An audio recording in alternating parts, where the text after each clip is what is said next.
উজানগ্রাম ইউনিয়নের দুর্বাসারা এলাকার সন্ত্রাসী লিপ্টন তিনি একজন চিহ্নিত সন্ত্রাসী, আমরা সকলেই জানি। গত তারিখে বাংলাদেশ সেনাবাহিনী তাকে বিপুল পরিমাণ অস্ত্রসহ এবং মাদক, প্রচুর দেশীয় অস্ত্র বিদেশি অস্ত্র তাকে আটক করেছে।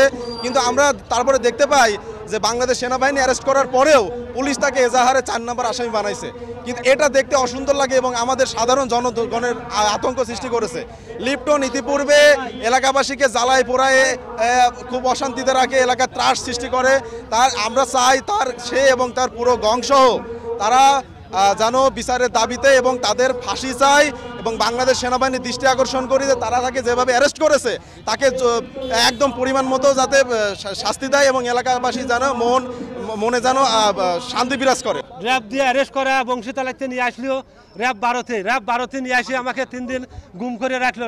3 দিন গুম করে রাখার পরে আমাকে 4তলা পিলারের সঙ্গে 2 হাত আটকায়া আমার 2টা পা পাড়ায়া ভাঙি ফেলা দেওয়ার পরে আমার ওই দিন রাত্রি নিয়ে গেল দুর্বাসারা নিয়ে জায়গা সেই অস্ত্র র্যাব না দিয়ে দুর্বাসারা লিপ্টনের বাঁচি দেয় র্যাবের গাড়িতে হরেন দিল। লিপ্টন কালো চশমা চোখে দিয়ে বেরিয়ে আসার পরে ছোট একটা পিস্তল দিয়ে বলে যে এই পিস্তলটা তোর।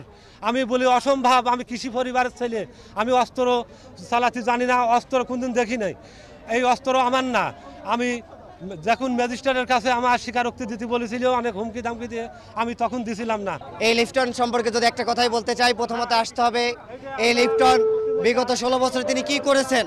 তিনি র্যাবের সহায়তায় কুষ্টিয়া থেকে মেহেরপুর থেকে চুয়াডাঙ্গা থেকে ঝিনাইদহ, সে কুষ্টিয়া সহ আশেপাশে বিভিন্ন জেলায় তিনি একটা অস্ত্রের সাম্রাজ্য তিনি গড়ে তুলেছিল।